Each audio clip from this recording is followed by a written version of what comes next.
People often confuse silence with surrender. They think that if you're not speaking up, not fighting back, not constantly explaining yourself, you're either afraid or unsure.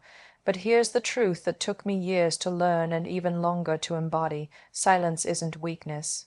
It's strategy, and it's one of the most powerful tools you'll ever possess, if you learn how to use it wisely. We live in a world obsessed with noise. Social media has turned opinions into currency. Everyone wants the last word, the loudest voice, the sharpest comeback. But what happens when you don't play that game?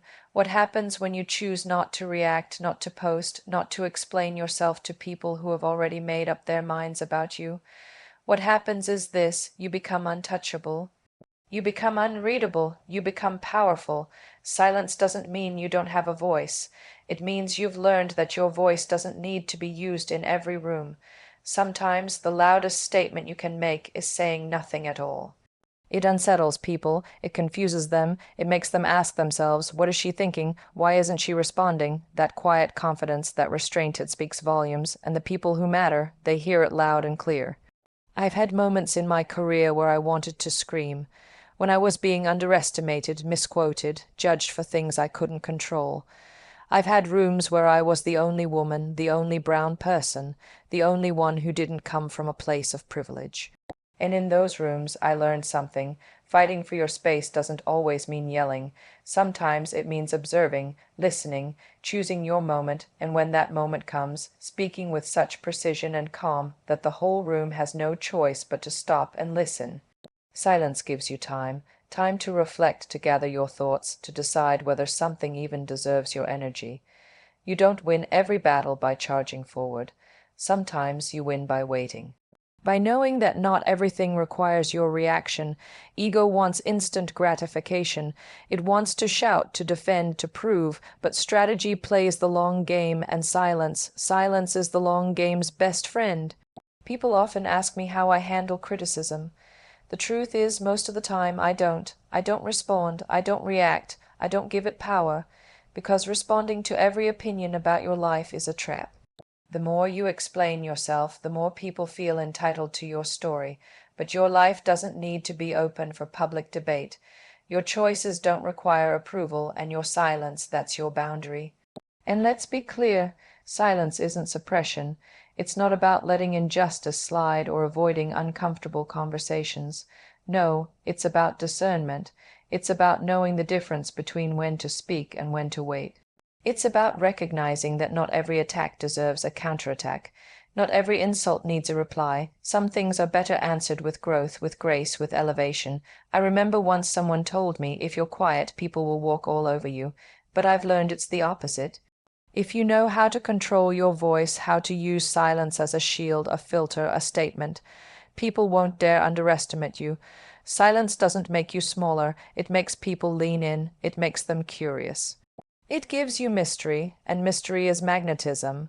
There's also a quiet kind of power in not needing to be understood. That's something I wish more people learned early. You don't owe your truth to everyone. Some truths are yours to carry in silence. Some battles are yours to fight behind closed doors. And that doesn't make them less real or you less brave. It makes you strategic. It makes you grounded. It makes you in control. When you embrace silence, you learn to listen, not just to others, but to yourself. You start to hear your own voice more clearly. You become less reactive and more intentional. You learn that silence isn't the absence of power, it's the container for it. It holds your strength, your discipline, your focus. And when the time is right, when it truly matters, you'll know exactly when to speak. And when you do, you'll speak not from ego, but from clarity. So no, silence isn't weakness. It never was. It's a decision, a weapon, a strategy, and in a world that's constantly shouting, the one who can remain still, poised, and calm, she is the one people remember. And trust me, when the time comes for you to speak, they'll hear you not because you were loud, but because you were silent when it mattered most. Ego is loud. It's always looking around, asking, did you see me? Do you like me? Am I enough? It feeds off attention, applause, approval. It wants to be noticed. It wants to be right. It wants to win even when the battle isn't worth fighting. But real power is quiet.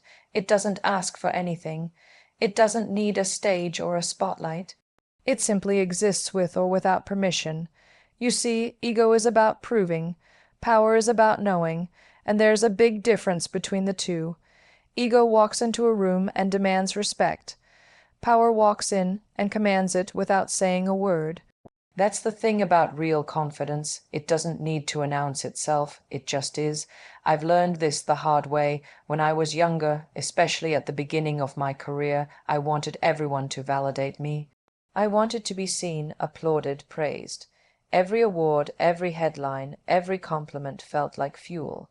I thought that was success. I thought that was power. But over time, I realized something deeper, that if your self-worth depends on people clapping for you, they also have the power to crush you when they stop, and they will stop. That's the nature of the world we live in. Public opinion is like the wind, it changes direction without warning. One day you're everyone's favorite, the next day you're being dragged for breathing wrong. If you let your ego ride those waves, you'll drown in the highs and lows of other people's perceptions. That's why you have to anchor yourself in something stronger. Power isn't about proving to others that you deserve a seat at the table. It's about knowing you belong there even if no one claps when you walk in. It's a quiet conviction, a kind of internal calm that says, I don't need your validation to know my value. You want to know what ego does when it's not fed. It panics, it spirals, it lashes out. Ego needs constant reminders that it matters, that it's relevant, that it's the best, and when it doesn't get that, it either becomes destructive or desperate. That's why people with inflated egos often seem the most insecure. They're constantly measuring themselves against others, needing to be seen as better than. But power doesn't compare, power isn't competing, power is complete on its own. When I started choosing roles that challenged me, not just ones that made me look good. When I started showing up for causes I believed in, not just cameras and red carpets. When I started focusing on impact instead of impression, that's when I felt real power. Not because everyone was watching, but because I was doing it for the right reasons. Ego is external, power is internal. There's also freedom in not needing validation. The moment you stop chasing applause, you can finally hear your own voice. You stop editing yourself for approval. You stop shrinking or stretching just to fit someone else's expectations. And that authenticity, that wholeness is magnetic. The most powerful people I've met don't walk around telling you how great they are. They don't need to. Their work speaks. Their presence speaks. Their choices speak. And look, I'm not saying it's easy. We all have an ego. I still have mine.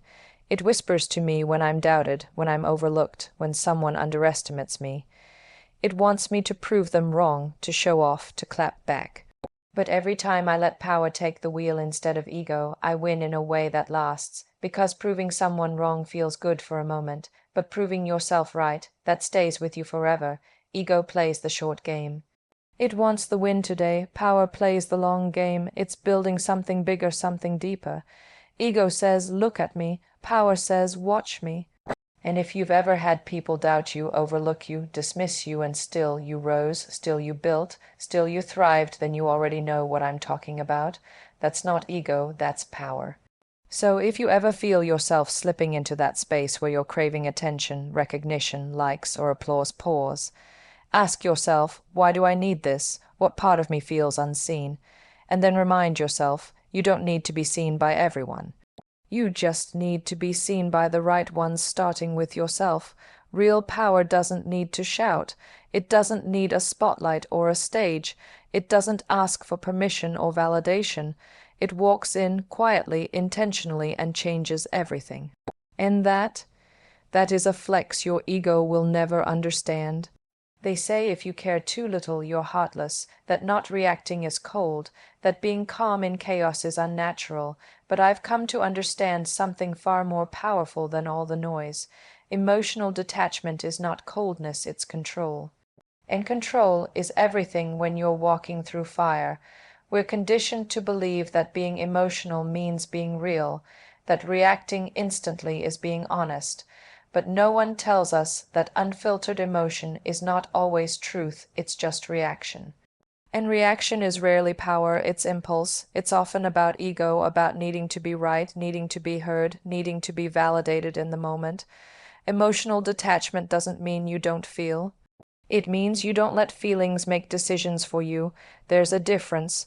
I've had moments where I've felt every emotion possible in the span of a day: anger, disappointment, sadness, even betrayal. But those are the moments that taught me the most, not because I let those emotions dictate my next move, but because I paused, I gave myself space, I sat with the discomfort instead of reacting from it. That space, that emotional distance, is where control lives, and from control comes clarity. From clarity comes better choices. In a world that rewards instant reactions and emotional outbursts, especially on social media, detachment can look like silence. It can look like coldness, but it's actually a form of maturity most people haven't reached yet. It's the understanding that just because you feel something strongly doesn't mean it deserves a loud, immediate response. Let's be honest, we've all said or done things we regret because we reacted emotionally. We've sent the angry text, we've raised our voice, we've walked away too fast or held on too long. That's what happens when emotion has the steering wheel. Detachment doesn't take the feeling away, it just puts it in the passenger seat. It lets reason drive, and no, it's not easy. We're human, we want to express, connect, be understood. But emotional control doesn't mean suppression, it means precision. It means picking the right time, the right place, and the right tone to express what actually matters. It's power with poise, and let me tell you, people don't expect that. They expect you to crack, they expect you to lose it. When you don't, when you choose to respond with calm or not at all, that unsettles them more than any raised voice ever could. I've had people misinterpret my silence. They've called it arrogance, distance, coldness. But I know my truth. My silence isn't absence, it's awareness. It means I'm listening, I'm observing, I'm choosing, and when I do speak, it's not from a place of emotional chaos, it's from strength, from knowing, from grounding. The world is emotional. People project their pain, their insecurity, their triggers onto you constantly. If you absorb all of that, if you let every word pierce you, every energy affect you, you'll burn out. Emotional detachment is the boundary between what's yours and what's not. It says, I see what you're doing, I hear what you're saying, but I don't have to carry it. It's about protecting your inner peace without numbing your heart. That's a delicate balance, but once you master it, you become almost untouchable, not because nothing can hurt you, but because you've learned how not to bleed for everything. People will test you, life will test you. You'll be put in rooms with tension, conflict, judgment. Your name will be in conversations you weren't invited to. You will be misunderstood. That's the price of living out loud. But how you handle it, that's where the power is. React emotionally, and you play their game. Detach with control, and you redefine the rules. I've learned to give my energy with intention, not emotion. I show up where I'm respected, not just needed. I respond where there's purpose, not just provocation. That's not being cold, that's being clear. It's knowing that your energy is currency and not everyone deserves a transaction. So no emotional detachment doesn't mean you stop caring. It means you stop carrying everything. It means your peace isn't up for negotiation. It means your self-worth isn't tied to how others treat you. It means you're not constantly caught in the highs and lows of emotional warfare.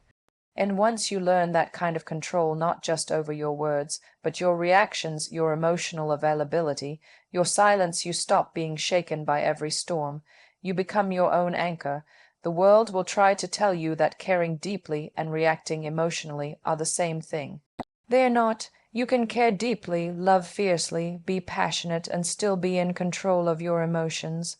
That's not cold, that's powerful, that's intentional, that's evolved. Because anyone can react, but not everyone can rise above, and that's the difference between being ruled by your emotions and using them as fuel for something greater.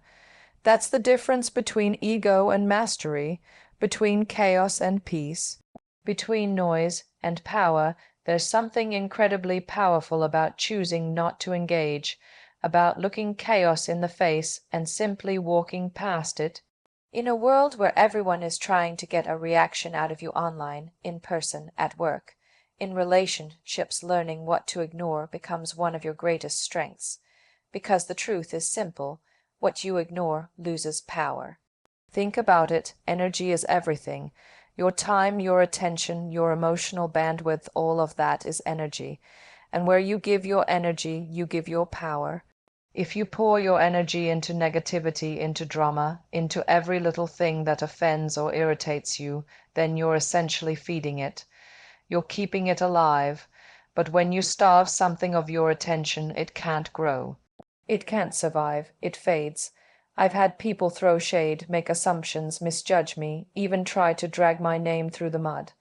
And for a long time, I used to feel like I had to explain myself to prove my worth, my truth, my intention. But you reach a point where you realize not everything deserves a response. Not everyone deserves access to your peace. Not every fire needs you to pour your water into it. Some flames need to burn out on their own. Ignoring doesn't mean you're weak. It means you're choosing not to lower yourself into a space that doesn't serve you. That's strength, because ego wants to fight.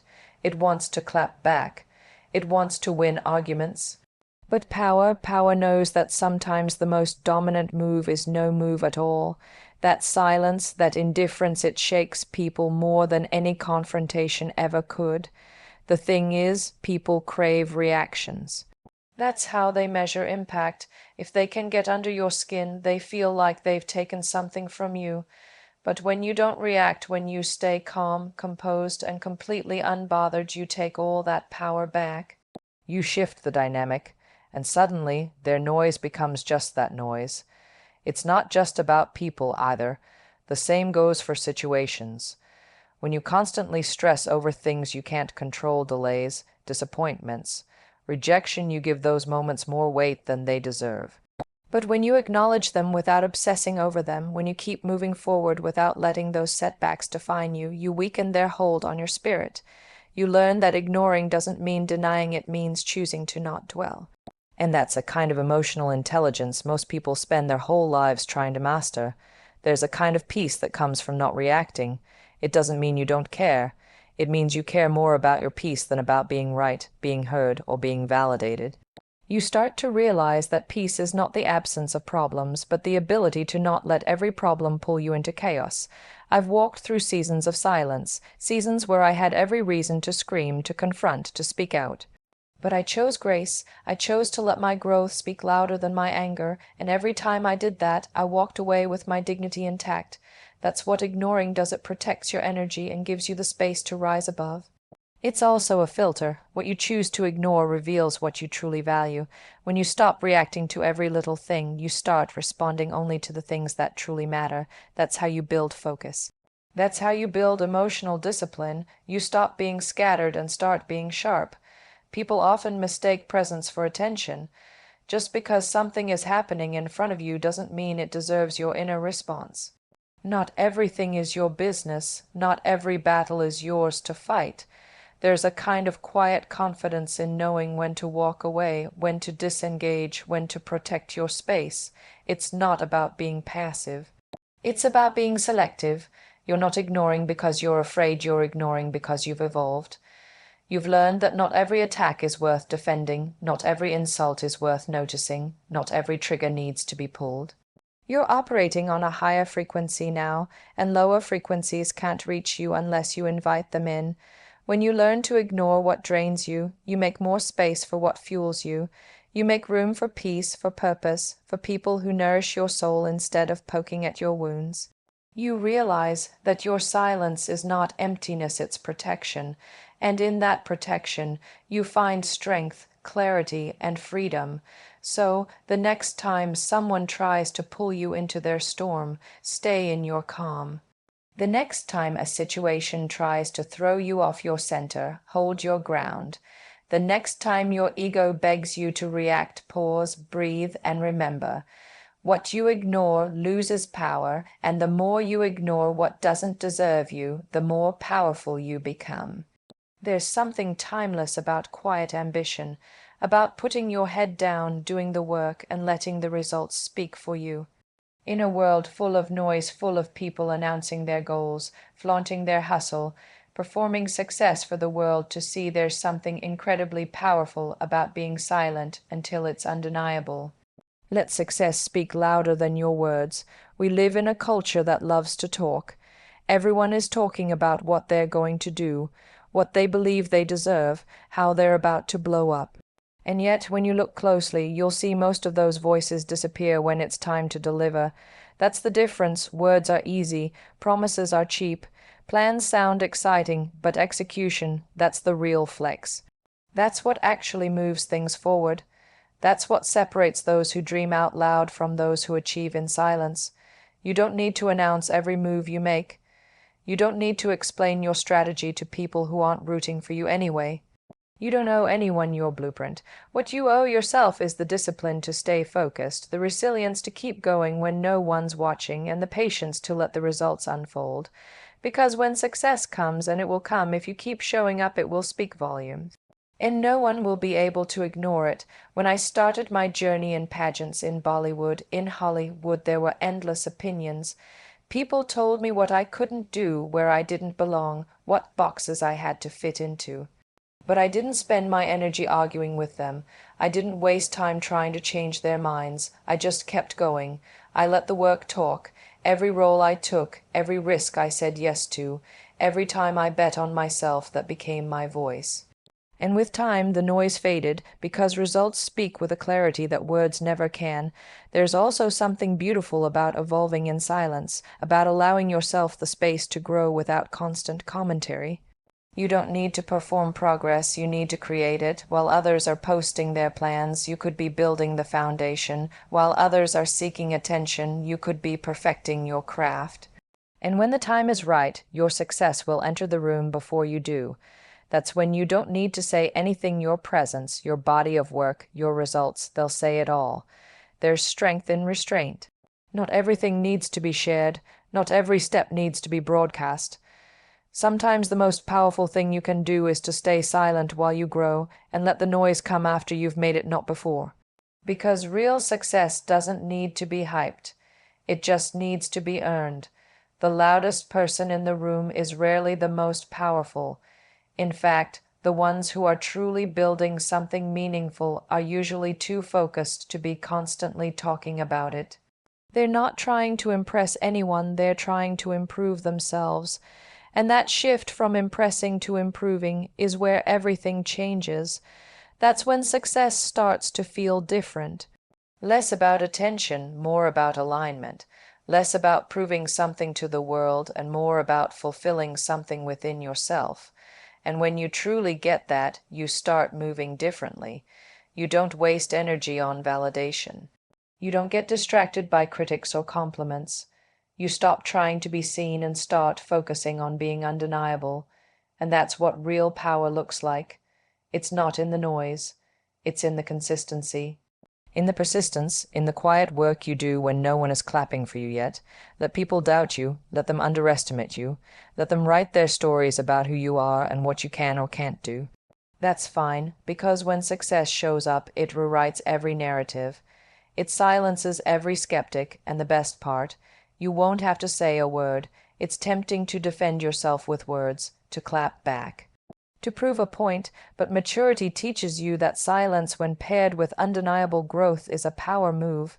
Every time you choose to let your progress speak for you, you're training your mind to value action over attention. And that's a kind of freedom most people never taste. So, be the one who works in the shadows while everyone else chases the spotlight.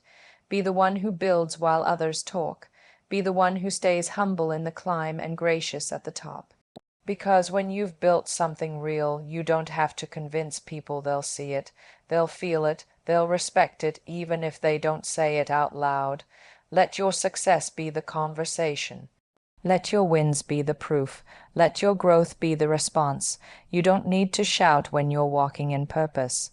Because the truth is, when you're doing the work, you don't have to talk about it. The work talks back, and it speaks louder than anything you could ever say. Strength isn't always loud. It's not always about standing your ground, raising your voice, or proving a point. Sometimes real strength is quiet. It's the silence in your footsteps as you walk away, not because you're weak, not because you've lost, but because you've chosen peace over pride, because you've realized your dignity is worth more than winning a battle that doesn't even matter in the grand scheme of who you're becoming. And that right there is the real flex. Anyone can stay and fight. Anyone can throw words, escalate conflict, cling to toxic attachments, or try to change something or someone that's clearly not aligned with them. It takes real power to know when to stop explaining yourself, to stop lowering your standards, to stop begging to be seen, heard, or chosen. Walking away isn't giving up, it's growing up. It's saying, I choose myself, I choose peace. I choose the higher road even if no one is watching. There's a myth that staying means strength and leaving means surrender. But sometimes the strongest, most powerful thing you can do is walk away and never look back, especially when staying costs you your self-respect. Your energy, your values. You don't owe anyone your dignity, and once you realize that, you stop chasing closure, you stop justifying your boundaries, you stop performing loyalty in spaces where your worth is up for negotiation. Walking away doesn't mean you're heartless. It means you've finally grown tired of negotiating your worth with people who never truly saw it. It means you've learned that your silence can be louder than any argument, that your distance can speak volumes, that sometimes your absence will teach people what your presence never could. Dignity is the kind of power that doesn't shout, it doesn't beg, it doesn't try to control or convince. It just is. When you walk away with dignity, you don't slam doors, you don't make dramatic exits. You simply leave with grace, with the quiet confidence of someone who knows what they bring to the table and won't stay where it's being taken for granted. I've had moments in my life where I could have stayed, where I could have tried harder, argued longer, fought louder, but I've learned to listen to that voice inside, the one that says, this isn't where your soul thrives. And I've walked away. From people, from opportunities, from situations that looked good on paper but felt wrong in my gut, and every time I did, I walked back to myself, stronger, clearer, freer, because here's the truth: when you walk away with dignity, you don't lose. You redirect, you make space for what's truly aligned with you. You show the universe that you're no longer available for anything that insults your spirit, that you're not here to prove your worth, you're here to protect it. It's easy to stay. Comfort zones are seductive. Familiar dysfunction can feel like safety. But walking away means stepping into uncertainty, into silence, into a version of yourself that trusts the unknown more than it fears it. That's courage, that's evolution, that's where your power lives, not in holding on, but in knowing when to let go. And let's be honest, not everyone deserves access to you. Not everyone deserves front row seats to your growth, your energy, your light. Sometimes the most loving thing you can do for yourself is to stop explaining your standards and simply enforce them, with your actions, with your absence, with your silence. When you walk away with dignity, you leave space for others to realize what they lost, but you don't wait around for them to see it. You're not walking away to get a reaction. You're walking away to reclaim your peace. That's the real flex, not slamming the door, but closing it gently, knowing you could have burned the whole place down, but chose not to. There's something deeply powerful about being able to detach with grace. To love without possession, to care without control, to walk away without bitterness, that's emotional maturity, that's self-respect, that's choosing long. Term peace over short, term validation, and you know what? Some people won't understand your silence. Some people will call it cold. They'll call it arrogant, but that's because they're used to chaos and your calm unsettles them. Let them misunderstand. Your energy isn't for explaining anymore. Your growth doesn't require applause. Your peace doesn't need permission. When you can walk away without needing to be right, without needing closure, without needing revenge, that's when you know you've mastered yourself. That's when you know your power isn't in how you show up for others, but in how you choose to show up for yourself. So, no, the real flex isn't dragging people, proving points, or proving your worth. The real flex is walking away with your head held high, your heart intact, and your future wide open, quietly, gracefully, powerfully, because in the end, dignity isn't just about how others see you. It's about how you see yourself when no one's watching, when no one's clapping, when it's just you and your truth, and that kind of peace, that's priceless, that's power, that's the real flex.